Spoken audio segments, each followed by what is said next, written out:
Friends, welcome to yet another episode of Innovations in Hematology, session 7. Today is a very interesting lineup from Dr. Meera Mohan, who has done extensive work on risk stratification of multiple myeloma and has been working for almost a decade in the field of myeloma and making us enriched with her experiences of what they have done in these many years.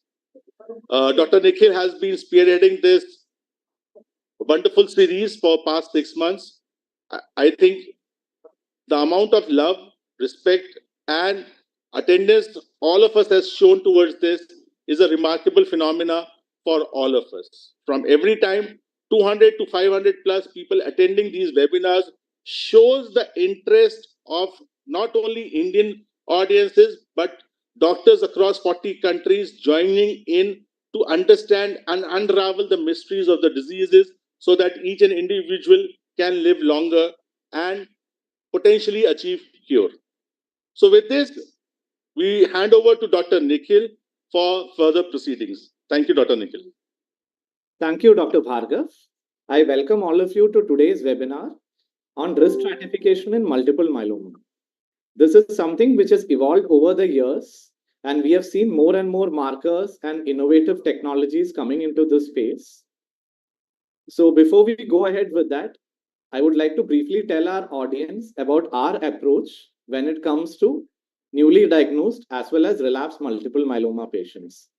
So we do a basic serum protein electrophoresis, light chain assay, immunofixation, along with a bone marrow aspiration biopsy and myeloma FISH panel for all patients, both at diagnosis and relapse.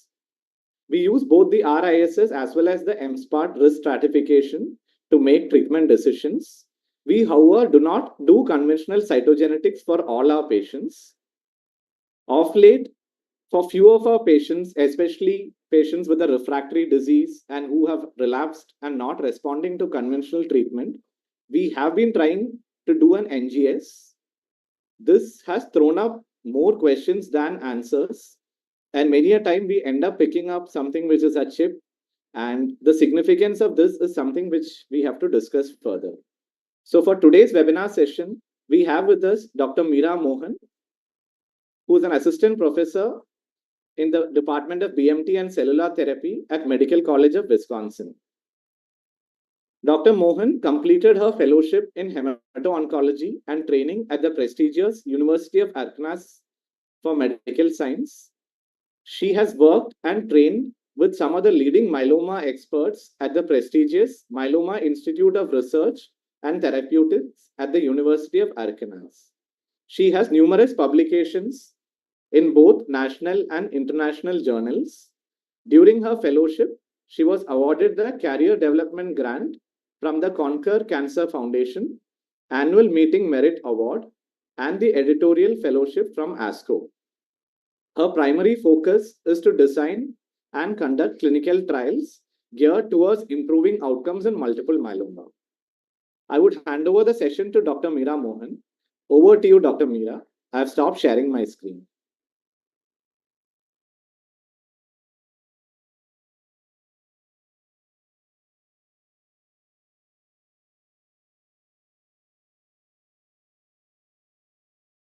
Dr. Meera, I think you're muted.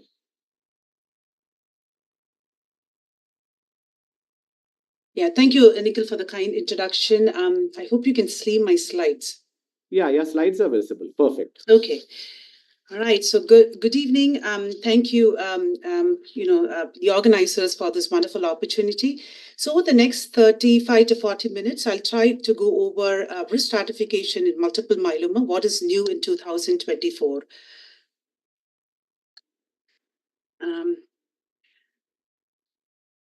These are my disclosures.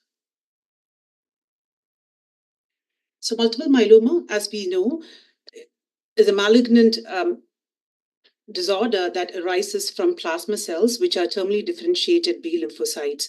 So the slide here shows the characteristic lytic lesion that defines multiple myeloma, and we also have this beautiful figure that shows the clonal evolution that we see from the MGUS to the relapsed refractory state. This is from the excellent review by Dr. Morgan and colleagues in the Nature Review Cancer series. So I would, it's worth a read.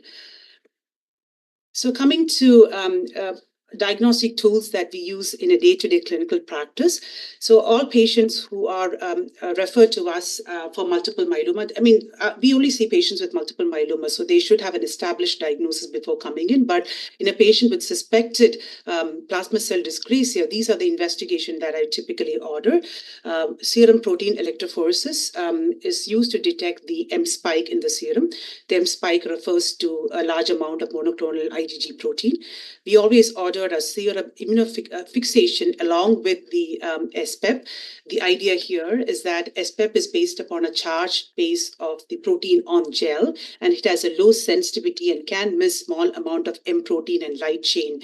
So the serum immunofixation helps us detect small amount of M protein when the SPEP is negative. In addition, it also helps us determine the subtype of M protein. Here we can see that the serum immunofixation shows an IgA lambda subtype. Serum-free light chain assay is something that we also routinely order in our patients with multiple myeloma. So we know that the clonal plasma cells makes the same amount of monoclonal protein and also produces extra light chain that does not have a heavy chain partner. So the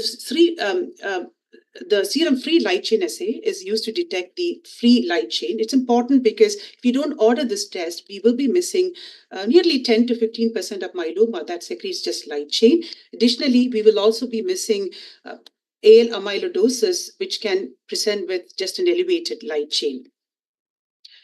Kappa lambda ratio refers to the abnormal ratio of the free kappa or lambda light chain and indicates excess of one type of clonal plasma cells due to multiple myeloma. So this is the entire clinical spectrum of plasma cell dyscrasia. I'm sure the audience is well aware of that.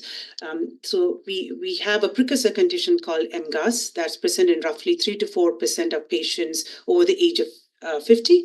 And then we have the full-fledged multiple myeloma. Smoldering myeloma is an intermediate state between MGUS and active myeloma. It's characterized by a higher tumor burden. We see here the serum M protein of more than or equal to 3 grams per deciliter, clonal plasma cells between 10 to 60% with no myeloma-defining events. So in 2024, the International Myeloma Working Group has introduced 3 biomarkers in addition to the CRAB features that can now define multiple myeloma. The 3 biomarkers include more than or equal to 60% clonal plasma cells, a free light chain ratio of more than 100%, and MRI-defined focal lesion that's presence of more than one focal lesion, more than 5 mm in size. So currently, we define multiple myeloma with the slim CRAB criteria. So we've gone away from the concept of end organ damage definition for multiple myeloma. So coming to a case study, so I'll try to go through the risk stratification based upon a case here. So Mrs. X is a 77-year-old lady with who's of African American ethnicity. She presents with 6-month history of worsening thoracic back pain. X-ray shows a small lytic lesion. She has a long-standing history of systemic hypertension, which is well controlled. Her performance status is excellent with the ECOG performance status of 1. So I just wanted to point out here that the epidemiological data reveals that African American patients are at 2 to 3 times more at risk for multiple myeloma compared to our European American colleagues. So how do we proceed here? So the initial consult, how do we stratify these patients? How can we adapt treatment? So this is a workup that we do for our patient who presents in the clinic. So they will get CBC and BMP. This patient here has anemia with a hemoglobin of 9.2, calcium is 13.5, serum albumin is low at 3.2, beta-2M is elevated at 4.2. The peripheral smear here shows relief formation, which are linear aggregates of red cells that occur in the presence of an elevated plasma protein level. Bone marrow biopsy reveals 70% plasma cells that are clonal. FISH studies reveals hyperdiploidy in 55% of these cells. SPEP shows an M spike of 3.8 grams per deciliter. we see that the serum free light chain assay showed an elevated kappa light chain at 2,550 ml per liter. Immunofixation confirms IgG kappa subtype. In addition, the patient also had PET-CT and MRI drips, which shows no evidence of focal bony lesion or extramedullary disease. So coming to the topic here, risk stratification in multiple myeloma, it is truly revolving at this point. So why is this important? We know that high risk and ultra high risk disease is a very challenging disease to treat. High risk disease takes up about 30% of newly diagnosed multiple myeloma. The proportion of patients with high risk disease increases with each successive relapse.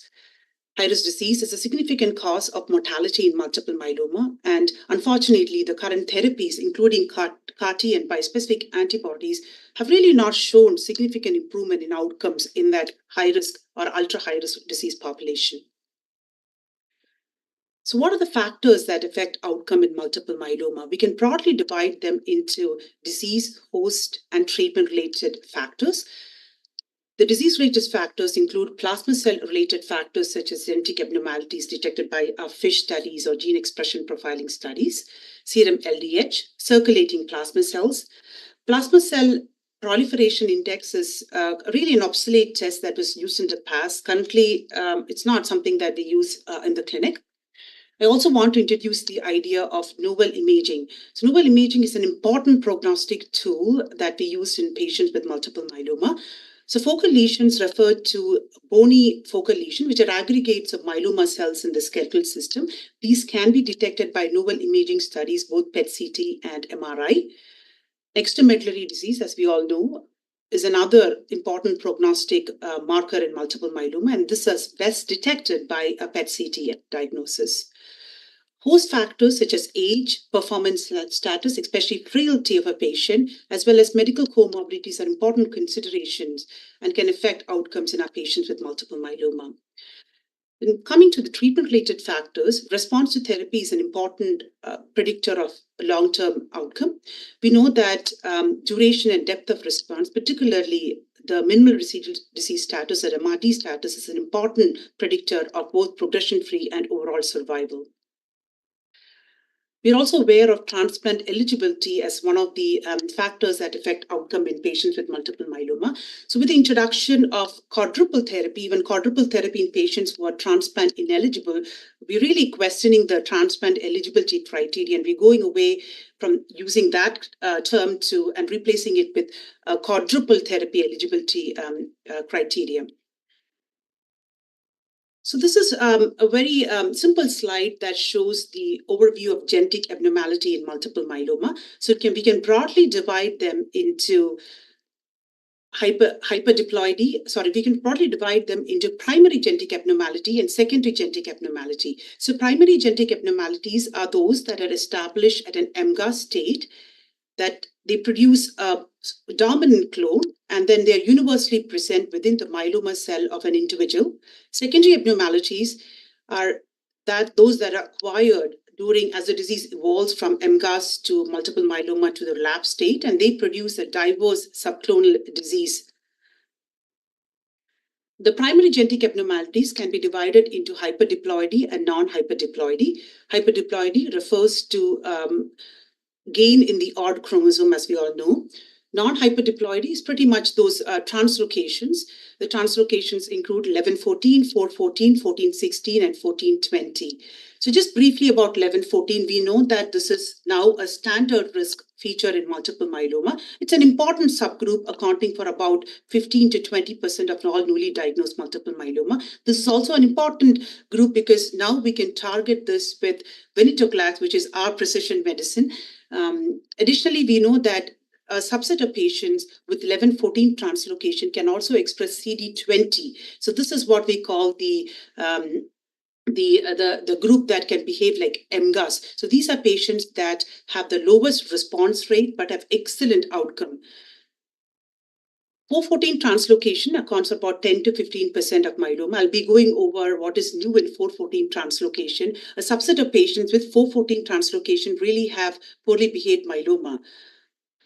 1416 and 1420 are rare translocations, and there's a bit of a discrepancy as to what is included as high risk. The European colleagues don't consider 1416 as high risk disease, while the Mayo Clinic mass risk stratification score has incorporated 1416 as a high risk feature. So we'll be going over that as well.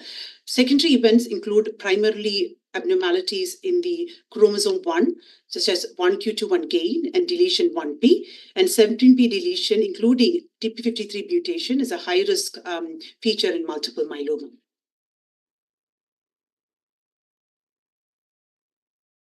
So we know that the plasma cells have a low proliferative ability. So this can interfere with karyotyping. Although we do cytogenetic abnormalities, it's something that we do routinely in our clinic. The yield is pretty low. So this is where FISH comes into play.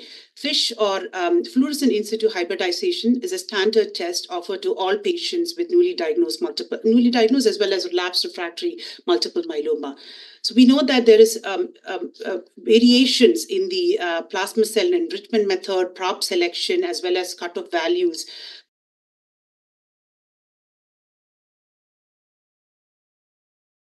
Detected by FISH. FISH can detect both primary as well as secondary genetic events in plasma cell clone. FISH can be done in resting cells, but it will only yield information depending upon the props that we use. So the caveat with FISH is that you'll only find what you look for. So this is an example of the FISH panel that we use in our institution. We look for the standard translocations for 1411, 1416, and 1420. Additionally, we also look for secondary abnormalities, the 1q1 gain, deletion 1p32, 17p deletion.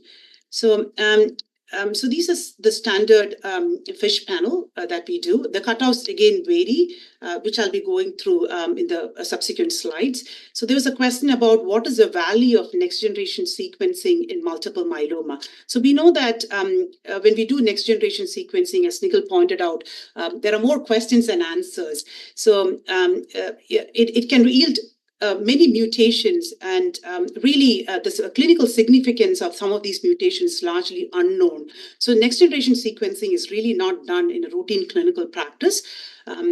But then there is one notable exception where I might consider next generation sequencing. So this is to detect what we call a biallelic TP53 event. That is, when you have deletion of one allele of 17, that is 17p deletion. In these cases, the other allele might be involved by a mutation of the TP53. So if we were to do next generation sequencing, we can detect those patients who have a biallelic inactivation of the 17p gene. And this accounts for 4% of newly diagnosed multiple myeloma. We know that these patients have an extremely poor outcome.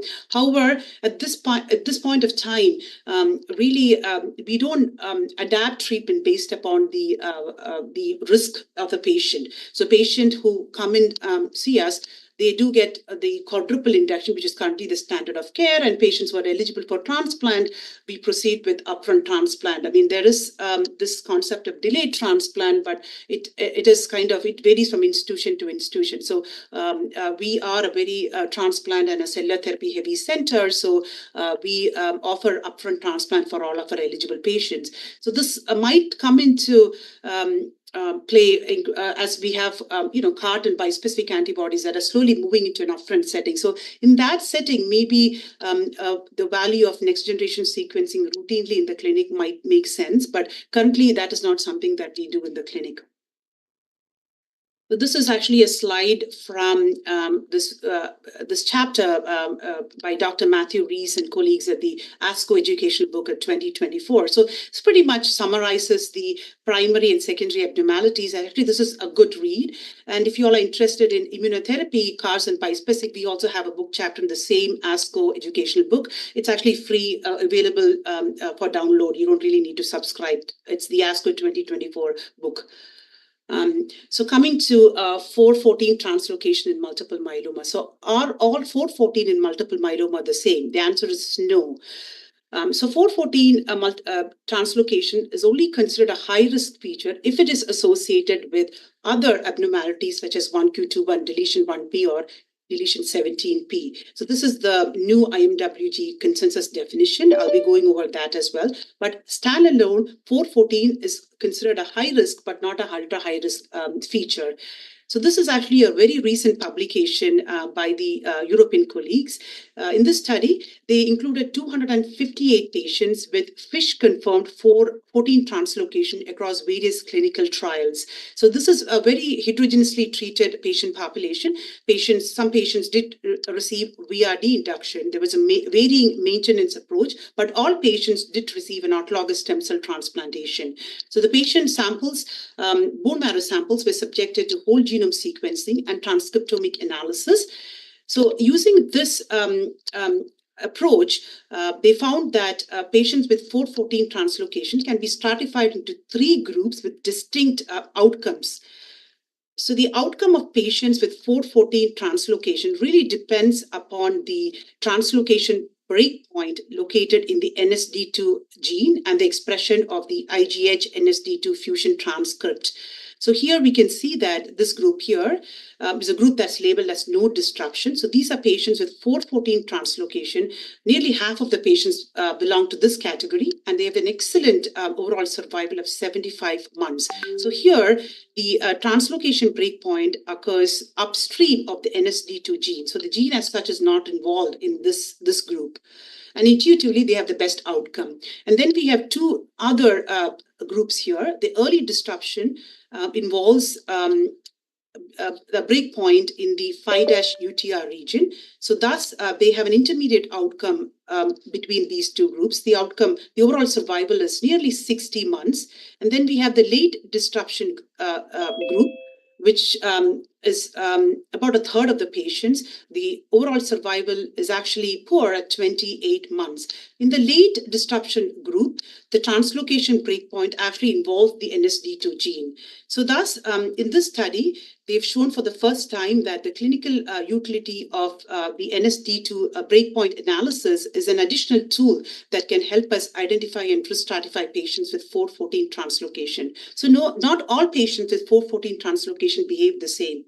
And it's only a high-risk event if it is associated, ultra-high-risk event if it's associated with other secondary abnormalities.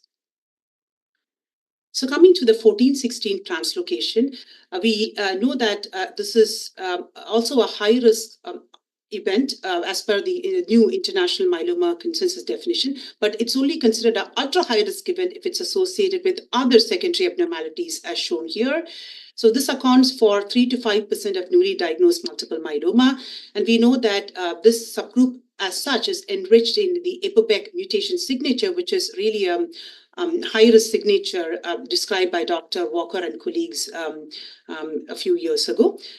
This translocation is enriched in patients with renal failure, and that's why these are patients that are underrepresented in clinical trials, because we know that clinical trials have a very strict inclusion and exclusion criteria, and traditionally most clinical trials exclude patients who have baseline renal failure. 1416 translocation is also enriched in patients with primary plasma cell leukemia. So this is from a recent publication from the IFM that included nearly 170 patients with 1416 translocations. So what they found here that 1416 translocation is actually enriched in other abnormalities, particularly 1q21, which is seen which is shown in the diagram here. So they also found that overall, patients with 1416 had a worse outcome in terms of progression-free and overall survival compared to patients who did not have 1416 translocation. That is the black curve here. However, this is driven largely by patients who had secondary abnormalities, that is 1416 concomitant with other abnormalities such as 1q21 deletion, 1p or 17p deletion. And patients who did not have secondary abnormalities, that's shown here by the dotted blue curve, had outcomes that was not significantly different from patients who did not have the 1416 translocation. Thus, taking all this together, the new International Myeloma Working Group Consensus definition defines 1416 as a high-risk event only if it is present with other secondary abnormalities. Now, coming to the 17 deletion and TP53 abnormalities in multiple myeloma. So we know that deletion of short arm of chromosome 17 is a well-established high-risk feature, and it is included in the current disease staging criteria. One of the controversies with the 17p deletion detected by FISH is that various groups have shown different cutoff values of clinical significance. So currently, the IMWG consensus definition accepts 20% cutoff as the FISH cutoff for 1715 that correlates with clinical significance. I also wanted to introduce this concept of monoallelic and biallelic event. So we know that there are two alleles in chromosome 17. So monoallelic event is when you have involvement of one allele. So this can happen with either deletion of 17p or just mutation of, as shown here, mutation of the TP53 gene located in one of the alleles. So biallelic event is described as events that occur in both the alleles of the chromosome 17. So this can occur in three ways. The most common is when you have deletion of one of the alleles along with mutation of the TP53 in the other allele. And the other ways by which we can have a biallelic event is if you have deletion of both the alleles or mutations of both the alleles, which are really not that common. This is actually a big meta-analysis that included nearly 1,000 patients coming from our European colleagues. They showed that indeed the concomitant presence of deletion 17p and TP53 mutation confer poor outcome in patients with multiple myeloma. And patients who had either of these abnormalities had an intermediate outcome as shown here in the blue curve. I also wanted to introduce the concept of double hit multiple myeloma. So this was actually coined by Dr. Walker and Dr. Morgan in their pivotal paper in Leukemia in 2019. So double hit myeloma accounts for 6% of newly diagnosed multiple myeloma. This is defined as patients who had ISS stage 3 disease along with either biallelic TP53 events or amplification of 1q21. Amplification is 4 or more copies of 1q21. So this subset of patients, as we see here, have an extremely poor outcome with a median progression-free survival of about 15 months and overall survival of about 20 months. Now coming to the chromosome 1 abnormality in multiple myeloma. So chromosome 1 abnormalities include 1q21 copy number alterations, that is gain and amplification, and deletion 1p. So gain is defined as 3 or more copies, and amplification is 4 or more copies of chromosome 1q21. So currently, biallelic deletion of 1p is an ultra high risk event in multiple myeloma, but the rest of it is just a high risk event. So this is one of our publications that we presented at ASCO of 2019.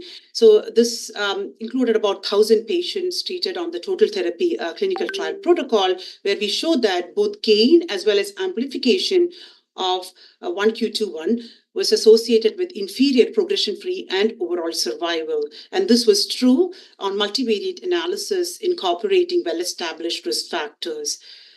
And this is another study from our French colleagues that included 2,500 patients with newly diagnosed multiple myeloma. They showed that 11% of patients had a deletion 1p32. They actually had two important messages in this paper. One, that biallelic deletion 1p32 conferred a dramatically poor outcome compared to a monoallelic event. You can see here that this is the red curve represents a subset of patients with biallelic deletion 1p32 compared to the orange curve, which is the monoallelic 1p32. So biallelic deletion 1p32 was independently associated with inferior progression-free as well as overall survival on multivariate analysis. They also showed that patients who have biallelic 1p32 had associated secondary abnormalities such as deletion 17, 414, which also added to the prognostic value of deletion 1p32. This is one of our recent studies that looked into concomitant presence of both 1q21 and deletion 1p. So as expected, when you have two high-risk events, the patients had really poor progression-free and overall survival. So in our analysis, which also included about 1,000 patients with newly diagnosed multiple myeloma who've got a tandem autologous stem cell transplantation, the concomitant presence of both 1q21 and deletion 1p was independently associated with inferior outcome on multivariate analysis. So this is actually a slide that simplifies the current IMWG consensus definition on genomic high-risk multiple myeloma. As I alluded to before, the deletion 17p and TP53 mutation standalone is ultra-high-risk myeloma. Biallelic deletion 1p is also standalone high-risk, ultra-high-risk event in multiple myeloma. For the rest, it's usually a combination of these abnormalities. Translocation 414, 1416, and 1420 are all high-risk, ultra-high-risk events when they occur along with deletion 17p, TP53 mutation, or a biallelic deletion 1p.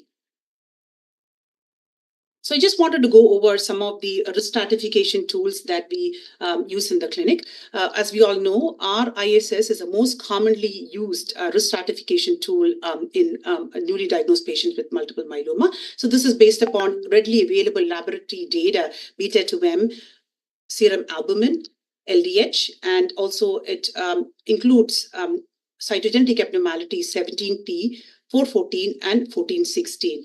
The RISS staging system actually classifies patients into three groups, but the caveat here is that majority of the patients fall in the ISS stage 2, that is the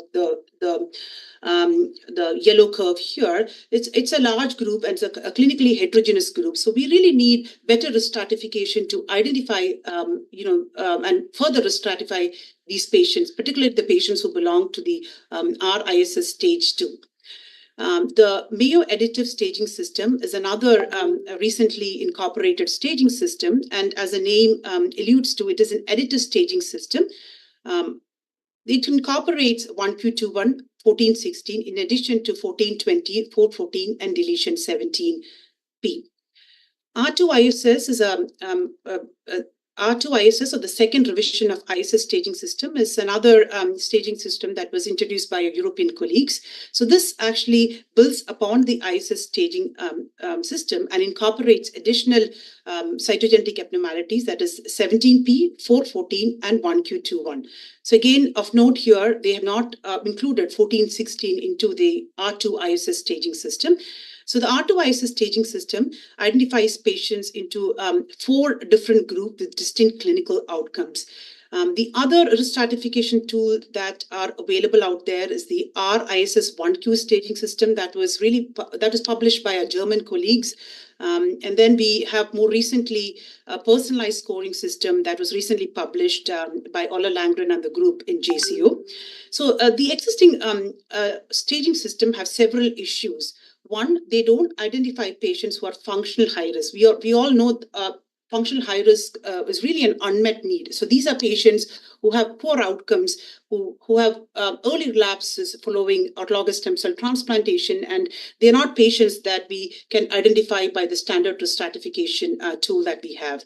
Additionally, all these studies have been done in the setting of the older, induction regimen, which is VRD. And nowadays we use CD38 monoclonal antibody, either daratumumab and isatuximab in the upfront setting. So these risk stratification tools are not really validated in the CD38 monoclonal antibody-based induction therapy era.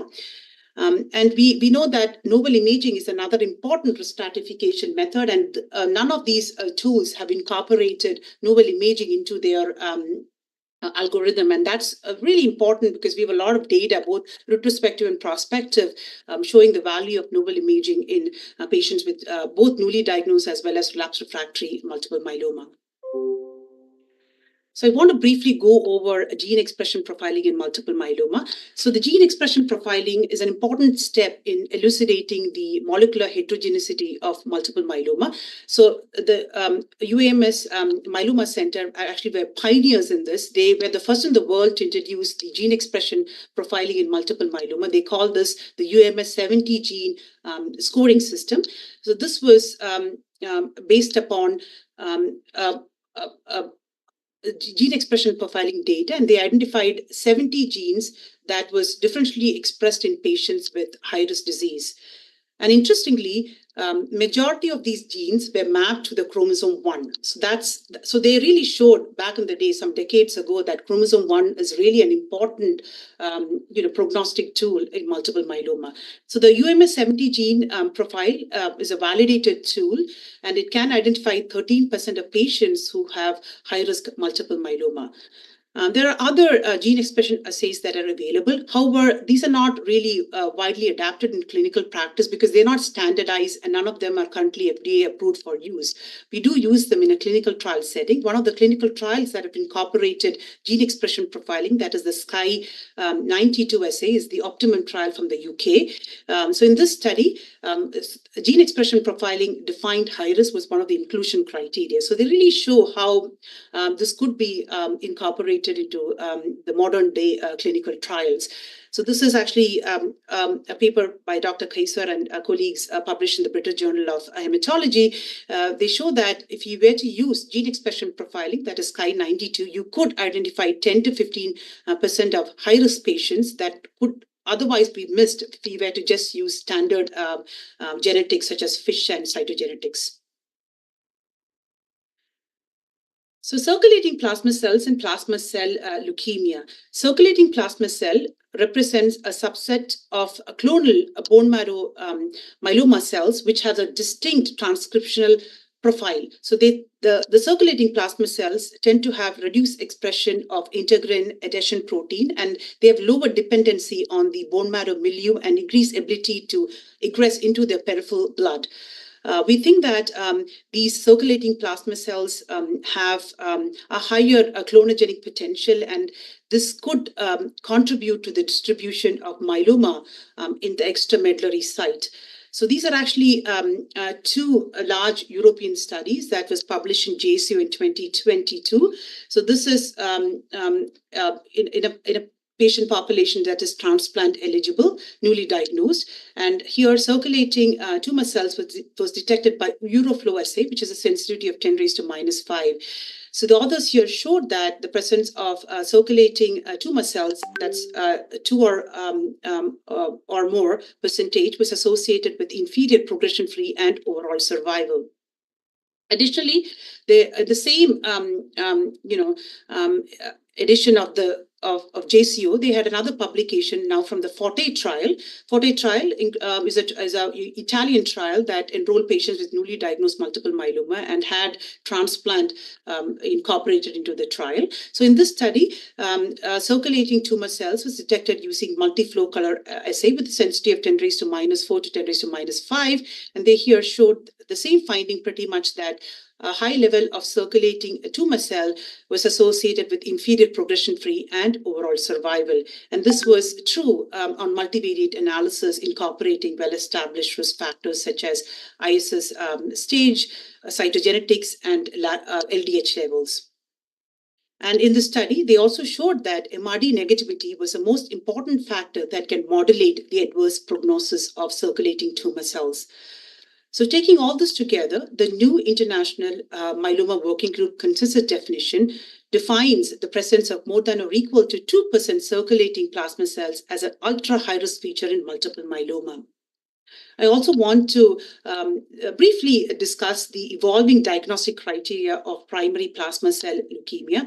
So in 2013, the International Myeloma Working Group put forth the definition of plasma cell leukemia, whereby patients who had circulating plasma cells of more than or equal to 20% on peripheral smear qualifies for a diagnosis of primary plasma cell leukemia. More recently, the IMWG introduced this new criteria for primary plasma cell leukemia. Patients who have circulating plasma cells of more than or equal to 5% now qualifies for a diagnosis of primary plasma cell leukemia. And as expected, with the lower threshold, the incidence of primary plasma cell leukemia has gone up from 2% to 3 to 4%. So coming briefly to another important aspect of risk stratifying multiple myeloma patients, novel imaging in multiple myeloma. So these are some of the acceptable imaging strategies that we use currently for patients with multiple myeloma.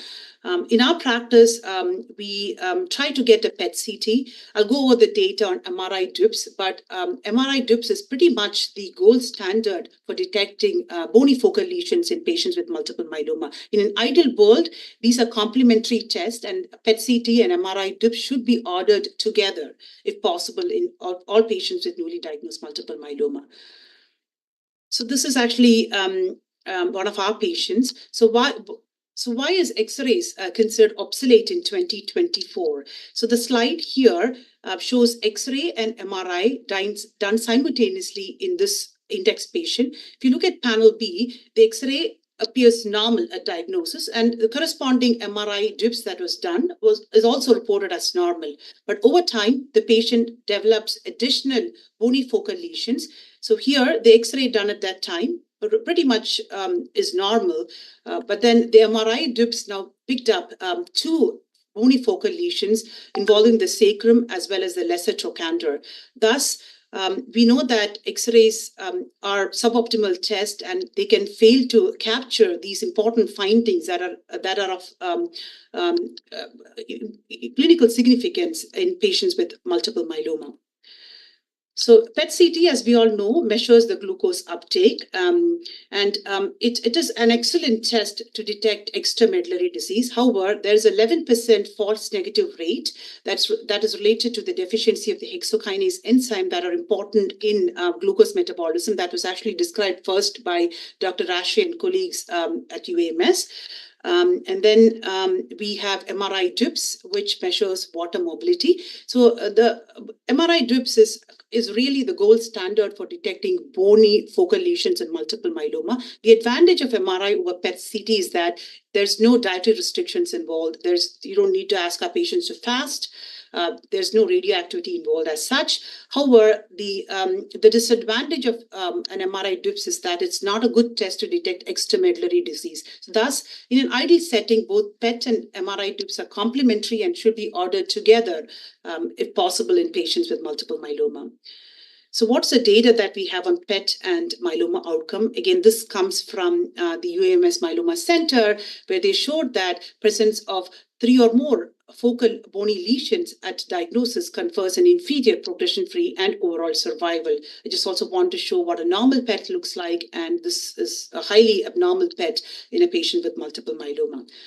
So we also have similar data coming out of MRI DUPS. Again, Dr. Rashi and colleagues from the UAMS Myeloma Center showed that presence of 3 or more large focal lesions on MRI DUPS conferred inferior progression-free as well as overall survival. Another important aspect in risk stratification patients with multiple myeloma is the way they respond to therapy. So I want to introduce this concept of primary refractory multiple myeloma.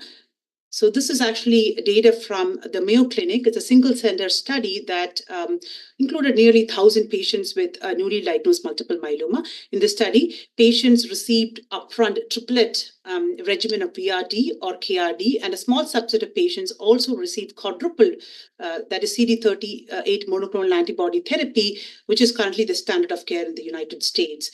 Fortunately, the incidence of primary refractory disease have decreased with modern day therapy. We can see here that with a triplet induction regimen like VRD, the incidence of primary refractory disease is 7.4%.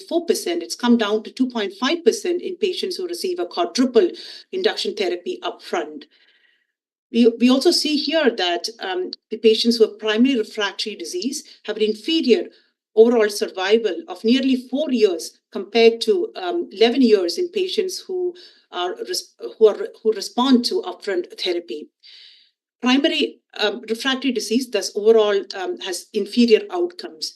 This is one of our studies where we showed similar data using MRD. So in this study, we included patients who had serial MRD assessment from diagnosis, irrespective of IMWG response criteria. So patients who had a response still got a bone marrow and MRD assessment by the Euroflow assay, which is with a sensitivity of 10⁻⁵.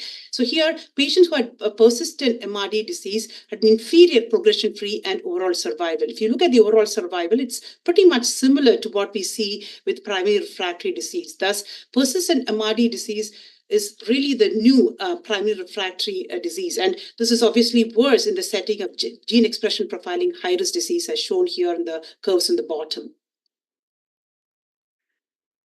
As I stated before, early relapse following autologous stem cell transplant is another poor outcome. This is what we call another functional high-risk group. And these are patients that are being treated with upfront CAR T-cell therapy in the new KarMMa and CARTITUDE study. There's actually some data being presented at IMS based upon ide-cel in this subset of patients. So this is data from our European colleagues that again had about 2,600 patients treated with autologous stem cell transplantation. They identified about nearly 20% of patients had early relapse within 18 months of starting therapy. Early relapsing disease was enriched in patients with ISS stage 2-3, ultra-high-risk disease, and had fewer responses, VGPR or better, to therapy. Here, the 5-year overall survival in patients who relapse early from initial therapy was about 80%. And when we look at the curve here, early relapse in the setting of high-risk disease, that's the dotted curve here, had a poor outcome, which is true also for standard disease patients who had an early relapse. Thus, it's important to incorporate all this when we risk stratify our patients to therapies. So this is actually a figure that shows pretty much that we have to take into consideration disease, patient, as well as treatment factors when we make these decisions. And these are all very important when we decide therapy for our patients. So this is the proposed IMWG working group consensus definition. As I discussed before, ultra-high-risk disease is either the presence of biallelic TP53 inactivation, and the presence of more than or equal to 2 high-risk features that does qualify for ultra-high-risk myeloma. Then we have high-risk GEP signature extramedullary disease, the presence of more than or equal to 2% circulating plasma cells, primary refractory disease, or early relapse within 12 months after first-line therapy also qualifies as ultra-high-risk disease in the current IMWG consensus definition. The rest of it is actually high-risk myeloma. So I also wanted to show you this figure. It's pretty much what I described before. So we have standard risk myeloma with excellent outcomes, with survival ranging from 5 to 15 years. And then we have the ultra high risk, where the survival is approximately 2 to 3 years. And then we have the high risk here in between, which is defined by all these features, where the outcome is intermediate between standard and ultra high risk disease. So what did we do for our patient? So our patient has IgG kappa multiple myeloma. She has RISS stage 2 disease. So how do we proceed with treatment here? So how do we risk stratify this patient? The patient did not have any high-risk genomic features by FISH. Novel imaging studies were negative. So how did we adapt therapy for our patient? So this patient is transplant ineligible mainly because of our age cutoff of more than 75. We know that we have seen recent data on lack of efficacy when the melphalan dose is reduced to 140 compared to 200. So we've increasingly going away from doing MEL 140 transplant. So the patient in this setting will proceed with a quadruple induction regimen of isatuximab VRd based upon the recent IMROS study that was published in New England Journal of Medicine and was also presented at ASCO 2024. So in conclusion, risk stratification is a dynamic and evolving concept in multiple myeloma. And we always want to take risk stratification in the context of the current treatment landscape for multiple myeloma. Disease treatment and patient-related factors are complementary variables in risk stratification. Risk stratification is critical for predicting prognosis and making therapeutic treatment decision. Ultra-risk, high-risk group continues to have poor outcome despite therapeutic advances in the field. Thank you for your attention. I would like to thank our patients and family for their contribution to the progress of clinical and translational research. This is my entire team, our collaborators, our funding sources. And this is actually pictures from a recent fundraising trip that we did for myeloma. These were pictures taken at 17,000 feet from the sea level. This is the highest point of a 30-mile high altitude trek. Thank you for your attention. Thank you, Dr. Meera. That was an excellent presentation. You covered the topic very well, and you extensively described the journey where risk stratification has slowly evolved from an ISS staging to all the way to new genomic expression profiling. So we have a few questions from our audience.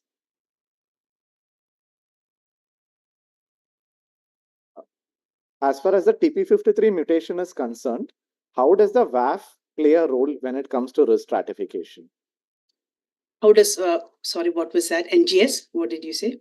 As far as the TP53 mutated myeloma is concerned, how does the VAF, variant allele frequency of TP53, play a role when it comes to risk stratification? So, TP53 mutation, when we do it, it is of clinical significance. So, even the presence of even a small clone, I would clinically take it very significantly because we have enough data that shows us a biallelic, chromosome 17 event is important, poor prognostic factor. So, in my clinical practice, a few patients that we have done NGS on, any TP53 mutation is considered of clinical significance. But for the FISH cutoff, I think currently what is accepted is a 20% cutoff. The French group had the 55% cutoff, but the new consensus definition, actually, they lowered it to 20%. I mean, these are very evolving and dynamic definitions, but then currently 20% for the International Myeloma Working Group is the accepted standard. So we had a patient who was diagnosed with smoldering myeloma, but on the FISH, there was deletion 1p. So couple of questions. One is, in patients where you're evaluating for an MGUS or a smoldering myeloma, do you routinely do a myeloma FISH panel? And if yes, based on the abnormalities and cytogenetics of FISH, will your management change? That's a good question. So all patients who, we are obviously a tertiary center. So all patients who come to us, we do a very comprehensive workup, which will include a FISH analysis as well as novel imaging for even the precursor conditions. But then if I were to find a secondary event like deletions, even if it is 17p deletion in the setting of smoldering myeloma or MGUS, we really don't offer any treatment. So with smoldering myeloma, obviously the field is divided, right? So we as a group don't offer upfront treatment for our patients with a smoldering myeloma. Even if they are high risk outside of a clinical setting, we really don't offer treatment. The primary reason is that there has not been a study that has convincingly shown us that treating high risk myeloma improves quality of life or improves overall survival. The two studies out there have their own,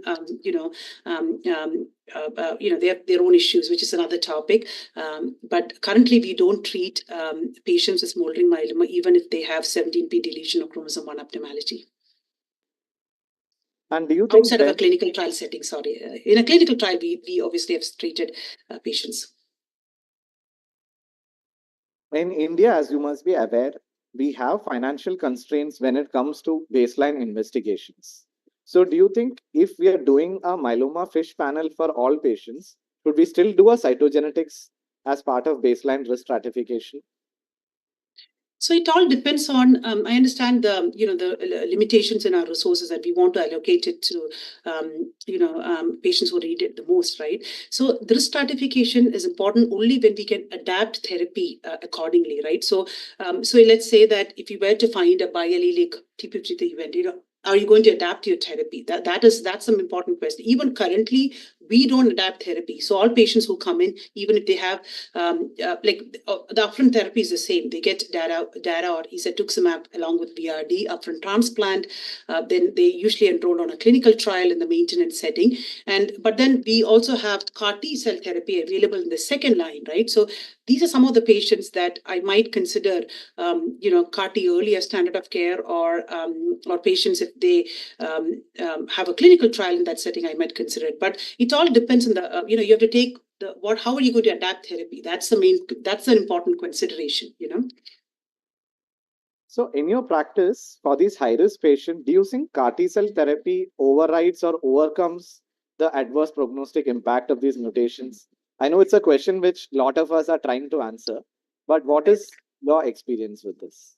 So we know that there's an ongoing study that is enrolling CAR T versus transplant in the upfront setting, right? So hopefully we will see some of those results in the next several months to come.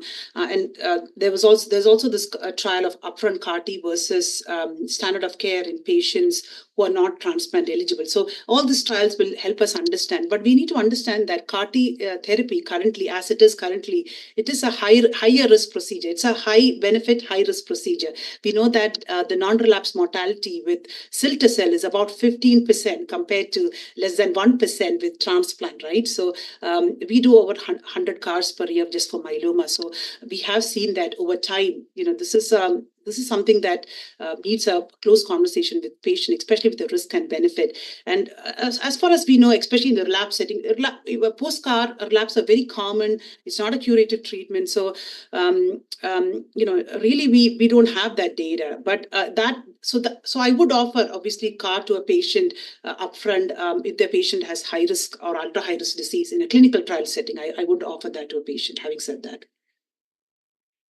even our practice is very similar. We offer a quadruplet therapy to all newly diagnosed patients if they are affordable. Dara VRD is our go-to choice as a first-line treatment. We have a patient who's 54-year-old, normal cytogenetics, deletion 17p was negative by FISH, but on NGS, we had TP53 with a VAF of 4.54%. So how would you interpret this? Would you consider this a high-risk disease, or could it be a chip? What is your take on this? So this is NGS done on the bone marrow, right? This is NGS done on the bone marrow, yes, but not on the enriched plasma cells. I see. Yeah. So again here, it's just a monoallelic event. So I would not change my treatment. I would, continue with, quadruple induction followed by upfront transplant if the patient is eligible as such. But as far as the risk stratification is concerned, would you still place this patient as a high risk? So this patient, per the International Myeloma Working Group, is you don't need to have. This is actually an ultra high risk event per the international. I mean, the cutoff is really not well defined by NGS, but then this according to the International Myeloma Working Group consensus definition is possibly an ultra high risk patient. What is the role of trisomies and tetrasomies when it comes to risk stratification? Because very often we get trisomies, tetrasomies as part of the initial risk stratification. So where would you place them? If you have multiple, we had a patient who had 3 trisomies at baseline. Would that still be standard risk? So trisomies are considered standard risk. So it all depends on how you actually do the the karyotyping, right? So karyotyping. So in my mind, like the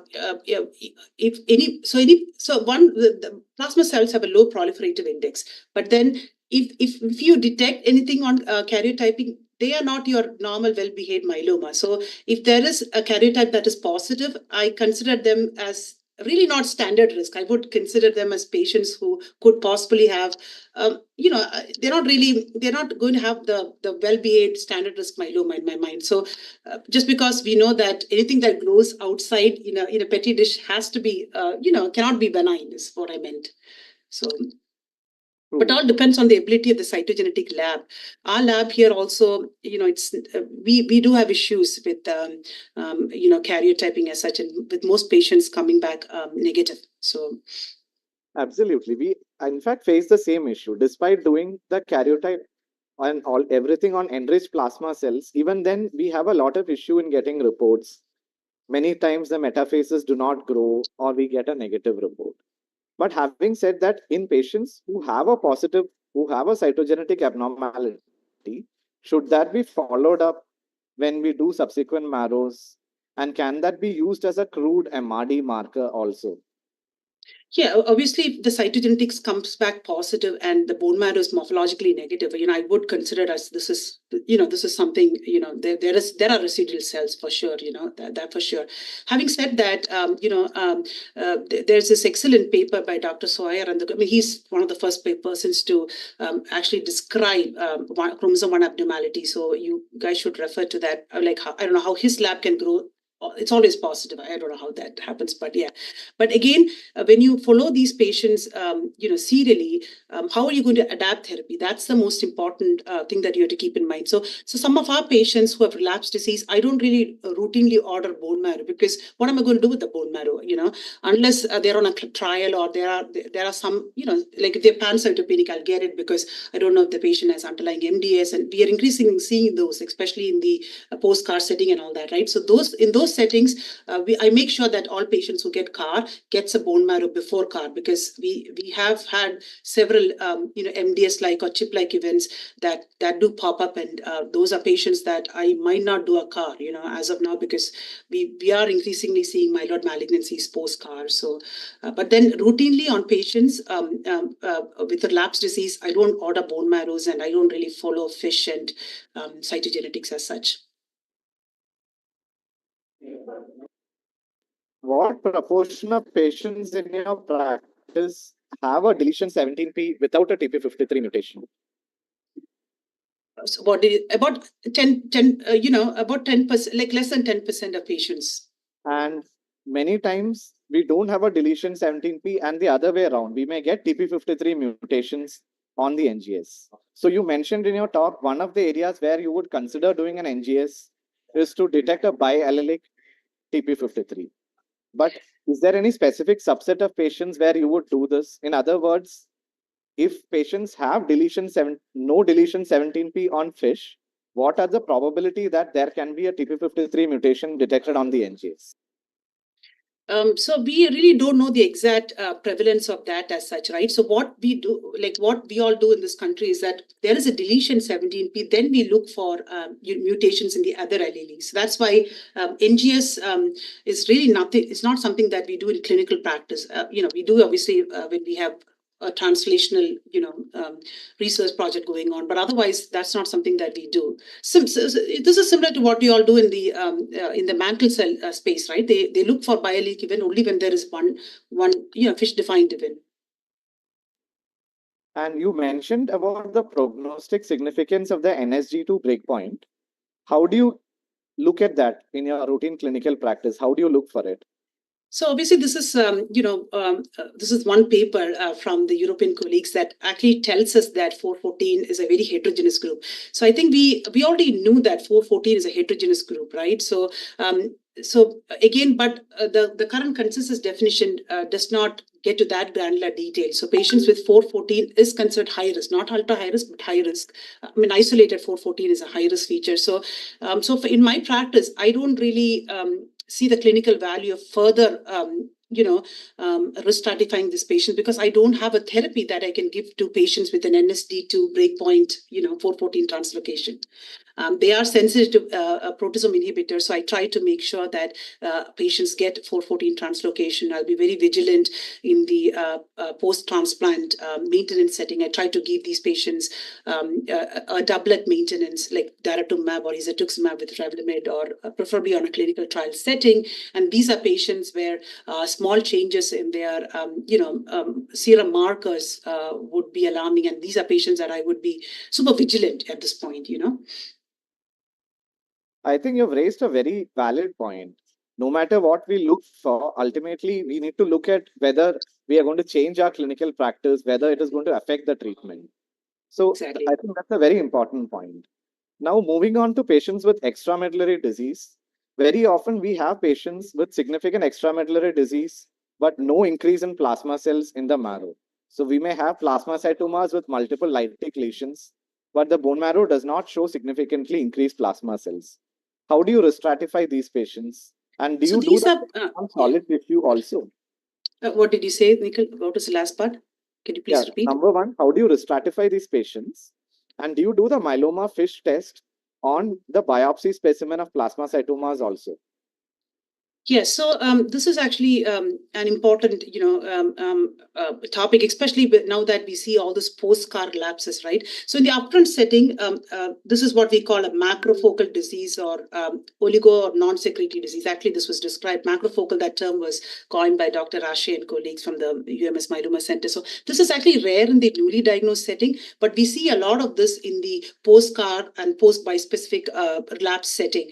So, so what we do, so in the lab setting, I don't even get a bone, I don't really get a biopsy of the extramedullary or a plasma site, because it's not how am I going to change therapy anyway? So that's why I don't really biopsy it. But in the newly diagnosed setting, if the patient does not have bone marrow involvement, I do biopsy whatever is feasible, and FISH studies will be done there. But again, we know that there is a lot of clonal heterogeneity, right? So even if I biopsy one of the plasmacytoma, that's not representative of what the other plasmacytoma will look like. So I'm not sure about the clinical significance of it, but a patient who presents with multiple extramedullary disease, for example, liver involvement or skin involvement, all that upfront is it's a high risk event. So I would be very vigilant. These are patients that I might, even do an upfront CAR, like autologous stem cell transplantation with early CAR. This is somebody that, but in the lab setting, we don't biopsy these. We know this is a high risk event. We just treat them with the best available therapy in that setting. There's no point in this is where the liquid biopsy comes in play, and we really don't have a good way of, detecting this. But then maybe in the future, Dr. Paiva and the group might have some kind of very good liquid biopsy methods whereby we could just, get a blood work and can understand what this different extramedullary disease is genomically composed of, So taking that forward, there are many trials which are coming up which are looking at the role of ctDNA in risk stratification as well as prognostication. Going forward, do you see them coming up in your clinical practice in a big way? So the issue with ctDNA is that, in solid tumors, it's a different story, right? So they do that in solid tumors and all that. But in myeloma, the issue is we don't know what is CHIP, what is myeloma, right? We really don't know. So that's the problem. So that is something that needs further, unless we have a very good sensitive assay, which is obviously there's ongoing work, to identify that sensitive test. We don't have that at this point. So, but I'm hoping that in the future we will have better technologies that can help us really identify that myeloma clone that we can follow serially. Mass spec is an important test in this assay, as well as serum BCMA level is another important, risk stratification tool, which I did not mention about, because there is actually data that tells us that the serum BCMA level, which is an ELISA-based test, right, that actually correlates with the tumor burden, and it might be a useful test in those oligosecretory and non-secretory myeloma. There's obviously a lot of data on that, and we'll see more data at ASH also on this particular topic, the serum BCMA level and tumor burden. So if we are doing an NGS for myeloma patients, do you think it should be done specifically on enriched plasma cells, just like how we do a FISH test, to avoid picking up chips?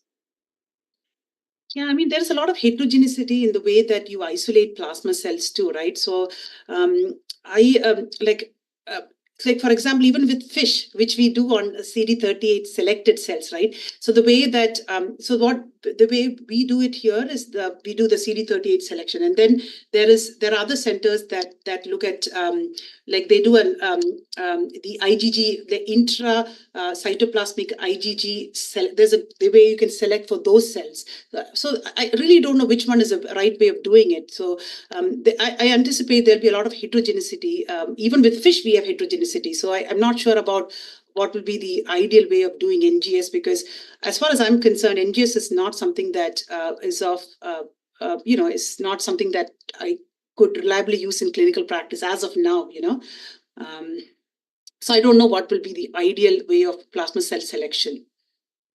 But it'll make sense to do plasma cell selection for sure, So the reason why we asked this question, we had an interesting patient with a relapsed myeloma, refractory to multiple therapies. When we did an NGS, a BRAF 600E mutation came up. But Mhm. as part of a thought process, we thought, why not look at it in CD38 selected enriched plasma cells? The mutation wasn't there, which got us thinking whether the initial mutation was we detected, was it a chip? So that was the reason why we asked this question.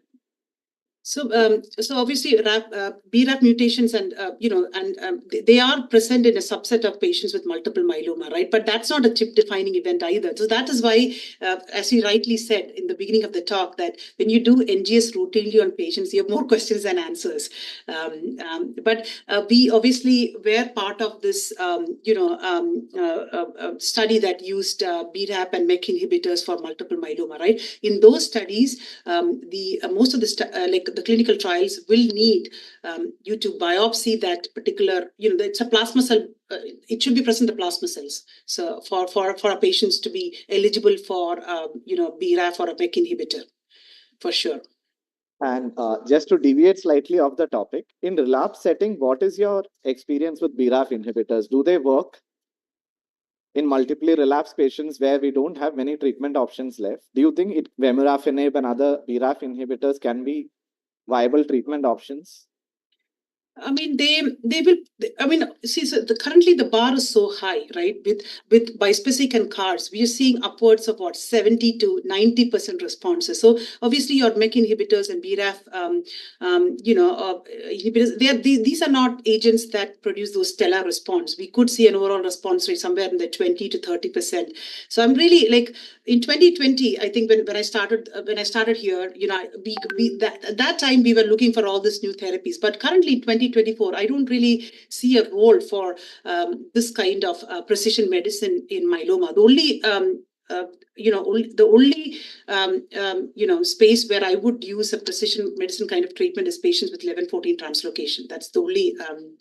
But I don't think there's a future to. I mean, there is obviously a study that was published by the German colleagues. I think it was in Blood last year, so that they do report. But there are no ongoing studies as such. And a couple of questions before we wind up. There's a lot of excitement around AI-based tools for risk stratification and AI-based risk stratification models. I know it is an experimental and a lot of research going on in it, but do you think they can address some of the limitations that we currently have in our myeloma risk stratification, where we take into account only the disease biology, but not the response to transplant and many other factors which are maybe far more important? I think as a field evolves, obviously AI is going to be everywhere, right? So that's something that I do anticipate would change in the future. But then on this line, when we're talking about personalized risk stratification tool, there was indeed a paper by Dr. Ola Landgren and Francesca Mora, and that was published in JCO this year. So they are actually, so it's actually a more of a translation or genomic paper that looks into what they call a personalized risk stratification tool for myeloma. That's something that would be worth a read. So this is actually based upon all this. They build up models, and they even can predict who are the patients who would benefit from an upfront transplant. I think it's a real cool paper to read. So that's that but I do anticipate that things will change, and it has to change, right? Because our current risk stratification tool does not incorporate any of the it misses a lot of things that are that we know are clinically important, isn't it? I think we have answered all questions from the audience as well as which we have collected from our colleagues. So, Dr. Meera, it was a pleasure interacting with you. The question and sessions was wonderful. You answered all our questions patiently and presented a lot of data, a lot of things that we can go back and read up. It was an excellent experience for all of us as well as the audience which has joined in. We have more than 250 people who have joined us from 7 different countries. So all of them, I'm very sure, had a great experience listening to you. Again, wonderful talk. And thank you so much for sparing your time on a Friday morning and joining us for this interactive session. We hope to have more sessions like this and collaborations with you in the future. Thank you, Dr. Meera. Thank you, Nikhil, and thank you, everybody. Please let me know if you have any questions. My email and it's right here. So yeah, you guys don't need my slides, right, Nikhil? You're muted, I think. Sorry. If you could share it with us, it would be great. And if anyone does ask for it, we'll definitely forward them the Sure. slides. Okay, sounds good. Thank you. Have a good evening. Thank you. Bye. On behalf of Fortis Institute of Blood Disorders, I would like to thank each and everyone who has joined in for this webinar this Friday evening. I would also like to thank the organizers and MQ Pharmaceuticals for providing this platform for conducting the webinar. Thank you, everyone.